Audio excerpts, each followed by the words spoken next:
out in the dark, a past lost in space. Where do I start? The past and the chase. You wanted me down like a wolf, a predator. I felt like a deer in love lights. You love me and I froze in time, hungry for that flesh of mine. But I can't compete with the she-wolf who has brought me to my knees. What do you see in those yellow eyes? All I need to know is that I am the one. Who else could it be? A Lifetime original movie ripped from the headlines. She just posted this. Inspired by shocking true events. That boy, he's changed everything. Robin Givens, She will do anything to get him. You can't win. What are you gonna do about it? I never wanted any of this. He's Not Worth Dying For. Premieres Saturday, June 25th at 8. Only on Lifetime. Hi, everybody. Our next panel for today is the talented cast of He's Not Worth Dying For. Please welcome Hilda Martin, Lachlan Quarmby, and Rachel Boyd. Hi, you guys. Thank you so much for taking the time to be with us today. Thank you. Happy to be here. Our first question is from Jamie Ruby. Hi guys, thanks for talking to us. So how familiar were you all with kind of this story? And can you talk a bit about sort of the research that you did into it for all of you? Sure. Do you want to start? Hilda, you go. Well, I didn't know much, but I do have a liking for crime documentaries. So as soon as I got that and also was based/inspired by true stories, as a true story, I Googled it right away. But before then, I had no knowing of this story. Yeah.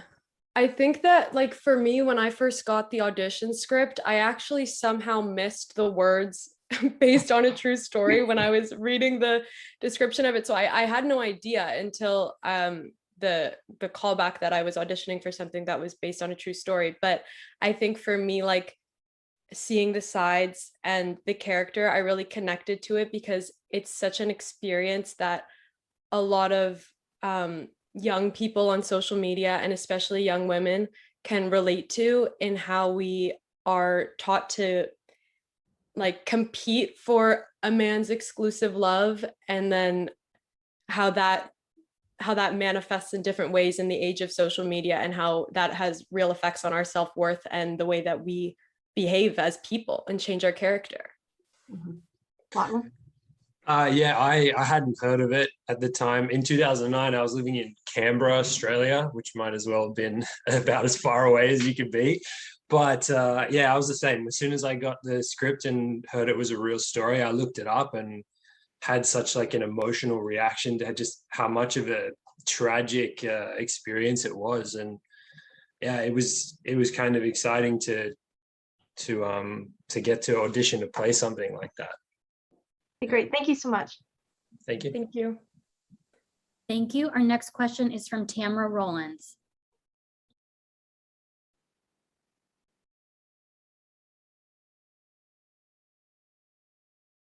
Hi guys. Can you hear me? Hi. Yes. Okay. Hi. So nowadays, social media can be used as a tool to destroy lives. Some people tend to separate social media from our actual lives. They deem it as two separate entities. Do you guys feel that social media and our real day-to-day lives are one entity or two separate worlds? I would say that I think that social media is real, but also fake, because what it is it's taking a person and letting them choose what they want to highlight and choose how they want to be perceived in the world. And what you see on social media, as much as we often treat it like that that person and that is the full representation of them, it's not a real accurate representation of a person, of a real human being who is full and flawed. So I think that they're different in that way, but the really unfortunate thing and kind of what we wanted to tackle in the movie is that people blur those lines together and they treat people like they aren't really human beings on social media when it really is really us. We're just kind of creating a highlight reel. Thank you. Yeah, I'll add to that. I agree. I think that a lot of people out there are probably having this sort of duality in personality versus real life on social media. But it's not for me to say as to how you should manage it. I personally think that it's best to just do everything in moderation. You know, if you are going to put something up there that is a version of you that may not be the exact version of yourself, then it can be the kind of thing that you're aspiring to be, or the kind of person that you're trying to be like. But it's just managing which is which, and just being like honest with yourself. As long as you know what you're all about and stuff like that, I think it's manageable. Thank you. I think the same thing. But I specifically had a hard time with kind of splitting, with kind of being the same person, having like a reality, being real on social media for the longest. And I don't see that being a possibility now, because you're still like in social media, you're not you. You're never going to be, you're going to be torn apart if you want like an extensive amount of people kind of following you, unless you just want yourself and close friends. But other than that, it's like you have to be someone that society wants on social media. So that's like totally different. And I could see the same for Isla, who was trying to kind of be this person, this colorful person, this bright person, but on the other side, in her real life, it's the total opposite. So totally different for me. Thank you. Thank you. We also have some pre-submitted questions from journalists who could not be here today. This question is for Hilda. Hilda, you have some pretty intense scenes with Robin Givens, who plays your mother in the movie. What was it like working with a veteran actress, and did she give you any advice, or were there any fun times together on the set? It was great working with Robin. I think like she kind of let me, she didn't really, working with a veteran and you're not one yourself, you kind of feel like you're not good enough. But there's a lot of moments where she kind of like, A, gave me tips on certain scenes, and B, kind of like applauded me for certain scenes and kind of like validation, which I like. But there's quite a few moments that she kind of made me laugh. One of them was Grace is being a bitch too like harsh and rude to her mom. And as soon as the scene got cut, she was like, I would have whooped you in real life. I would have whooped you hard. Never do that to me in real life. My kids would never. And another scene was with Jake, Lachlan, and it was a family dinner. And like, you just never know when stuff happens. She had like this, she had a green bean that she was chewing mid-scene. And it was her turn to talk, and like, it wasn't going down. So she, like, that cut was like the funniest part, because we're just watching her chew. She's like, one second. She had a lot of like, she is fun. She's great to work with. She's like a mom. She was actually like a mom. And yeah. That's awesome. Thank you, Hilda. Our next question is from Suzanne at tvmeg.com. Hi, I was wondering if any of you had done any Lifetime movies before, and whether you could compare them to other work that you'd done, whether they were slower or faster, or whatever things you can think of that would be different. Yeah, I had a small a role on like a Christmas one before, so it was kind of fun to play the differences in tone in terms of like the sort of lighter Christmas one, and then the darker reality of like this one. I really enjoyed it, the mixing up, because it is a different way to come about it from an acting point of view, in terms of like the tone the network and like the genre as well. You got to play with all of those elements, and I have no idea what I'm doing typically because it's so early on. So it's really funny to have like a producer or a director just say like, hey, like this is actually more the way that it is done for this type of film. And I was always like, oh, cool, great. That's awesome to learn and use going forward. Yeah. Yeah, I also think that, I mean, personally, I hadn't done any other work with Lifetime before, but I also think it's so interesting to mention that this was mine, Hilda's, and Lachlan's, all of our first lead roles in a feature length film. So that was really, really fun, and it was really great to experience that with the three of us. I think that all of us ending up being our first time really brought a new energy to the set that we really liked, where we were just very eager to work and play and have a lot of fun with each other. So I had to mention that. Great. It was also Hilda? my first time as well. What I found interesting, what I like to find out is like, what does Lifetime like cast to wear? And like the other show that I've done was a different wardrobe, and seeing like how characters are kind of like created, developed like look wise on different platforms like Lifetime, for example. That was cool. But like also as a first time and having like a great cast to work with, it kind of made it exciting, easier, and like something you look forward to doing again. Yeah. Well, thank you. Thank you. Thank you. Our next question is from Mike Hughes. I'm unsure if my mute. Can you hear me now? Yes. We can hear Yeah, you, okay, Mike. cool. Okay, Rachel, actors obviously have to be able to turn it on quickly when the camera's on, but it's much more so what Isla had to do, because just their solo and a camera and just be big the moment she goes on. So what's it like to do the scenes where Isla is really over the top on her own before a camera? Yeah. I think that's something for me that I really did a lot in preparation for the role was learning exactly what that physicality was, because I knew that Isla's character needed to be able to walk into a room and command it and hold the power in it just with her body and how she moved around. So that was kind of something I really wanted to focus on.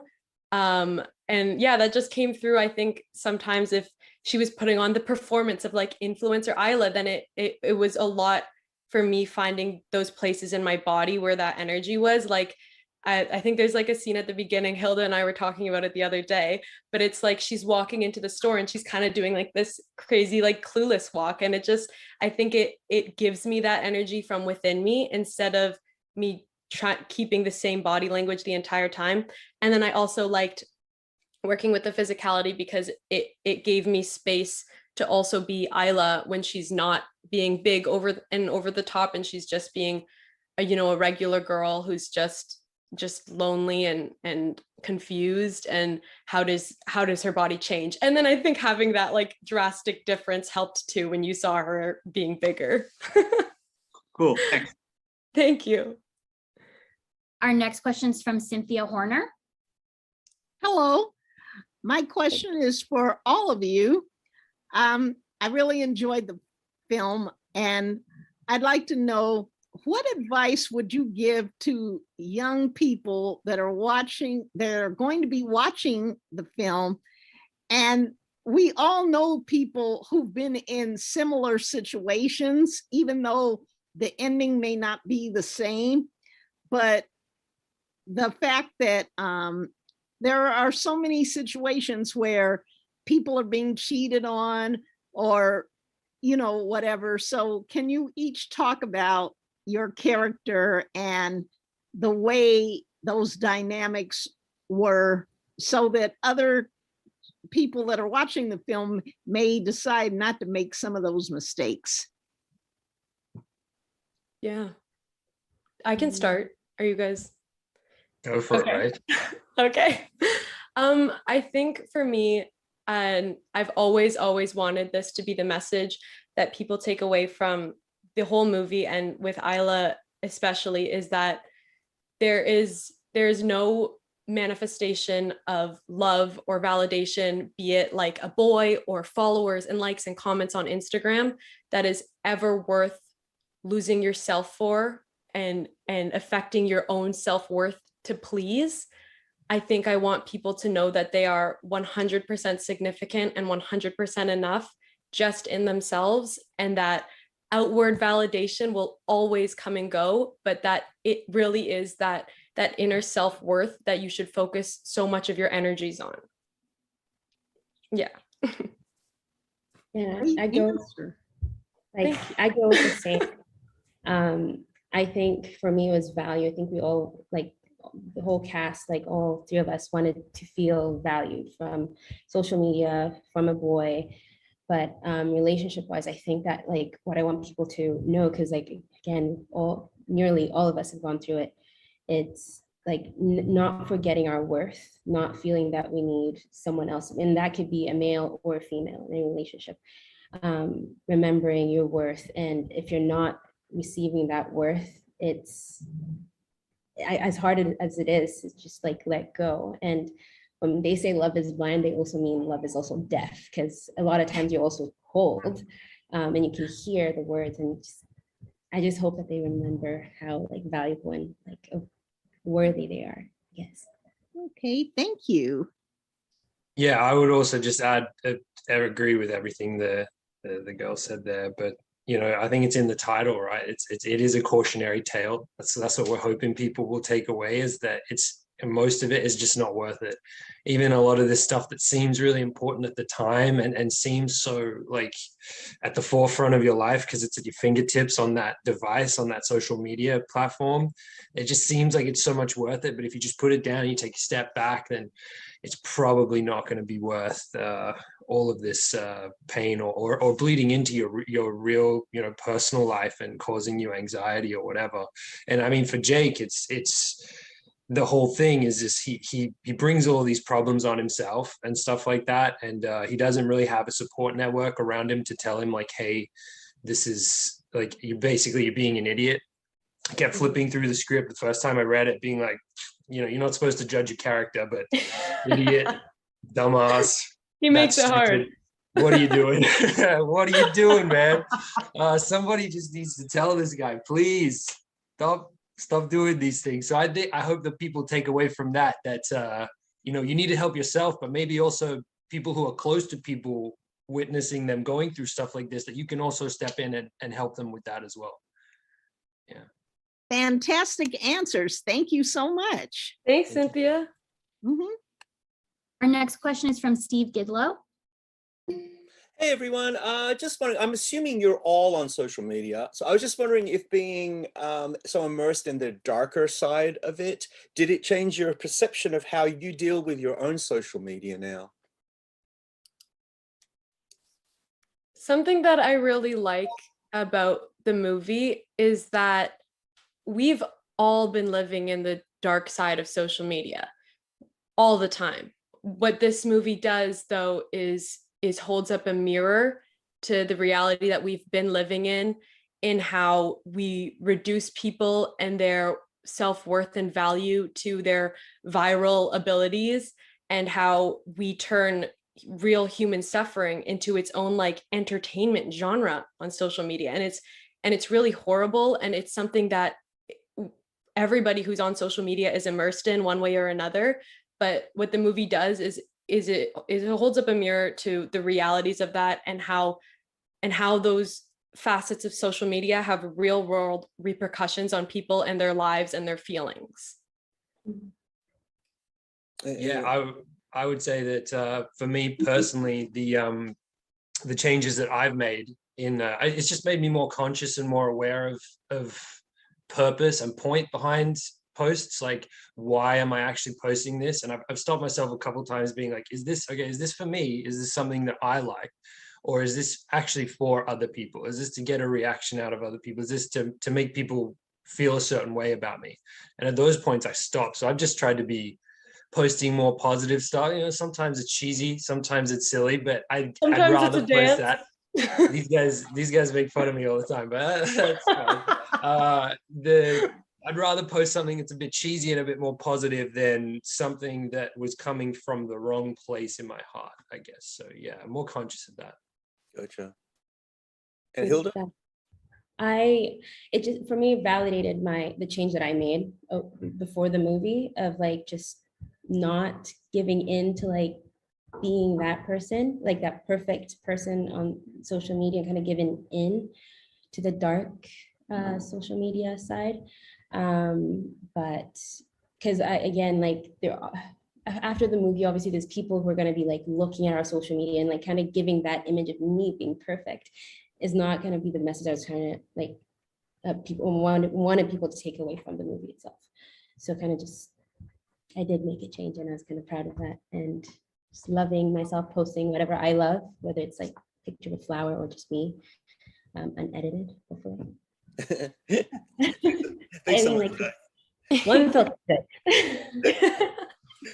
Thank you.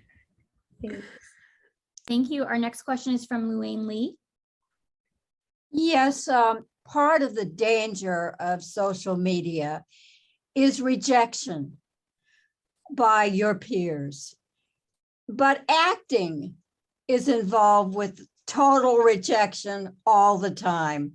So I'm wondering, how do each of you cope with the rejection that happens to you when you're trying out for roles? That's a great question. Hilda, do you want to start? Here. Well, I'm pretty new to the industry. So I was researching a lot of like veteran actors and their comments on the whole industry. And the one thing that they mentioned is never take it as, like always take it with a grain of salt. And so whenever I do an audition, I like with this one, because I did watch the documentary before, like right when I was auditioning. So I did see that it was a girl of not my shade, like white Caucasian. So I knew I wasn't gonna get it. So I go in just giving my agents what they want without knowing what I'm gonna get back. So I think I already implemented that in my head, and not getting it doesn't sting as much as other people, as it would other people. But yeah, I kind of like already ingrained it. I'm not getting it. And when I do, it's like cherry on top. Right, Rachel? Yeah, I think, this kind of takes me back because Lachlan Monroe is in the movie as well. And the day that he was on set, he was giving all of us young, eager actors with big ears, like advice about the industry. And something that he said in relation to auditions specifically that really resonated with me was he goes in when he gets sides and he says, I want to land the character. I don't want to land the role. Like his first priority is land the character. And for me, that really made me feel better, because then it takes the pressure off of it. And it just becomes this thing that I do because I love it. And it's my craft, and it makes me feel so happy. So getting sides now, since speaking with Lachlan Monroe, and just seeing it as, how do I give this character all of the emotional empathy that I can to claim them, and have that be as true and honest to me as possible.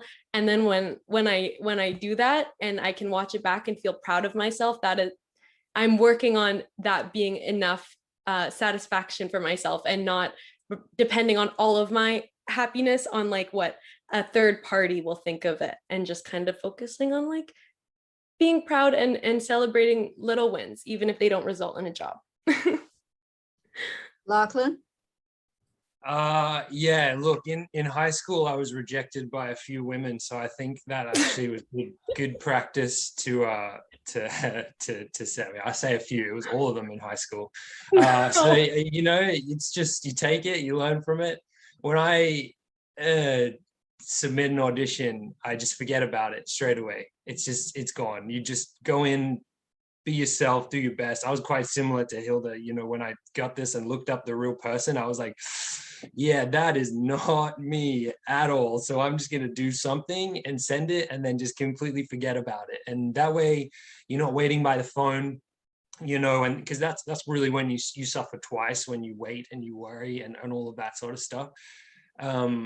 Sometimes it's easier said than done. Like, I'm not going to lie. Sometimes the rejection does affect you personally, and it can hurt, but It's all about, I think, surrounding yourself with the right people in your personal life, friends and family and stuff, keeping your head on your shoulders, like nice and straight and everything. And you just keep going, because eventually, you know, good things will happen. It's meant to be. And Lachlan, now look at you. You're in a movie. You got 2 girlfriends. So, and they don't want to reject you. So you're doing. It's like quite full circle for you. That was a perfect opportunity. Yeah. Perfect. Big slap at the face to those girls. Look at them now. I'm gonna link them. I'm gonna send them a link to it. Yeah. Thank you. Thank you, everyone. That's our time for today. Thank you. Thank you to Hilda, Lachlan, and Rachel for being here today. And everyone, please tune in to He's Not Worth Dying For, Saturday, June 25th at 8/7 Central. Yay. Thank you. Thanks.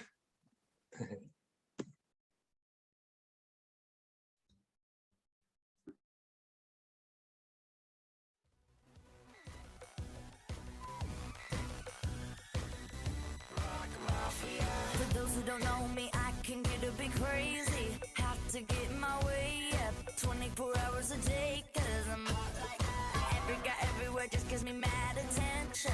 Like I'm under inspection, I always get attention.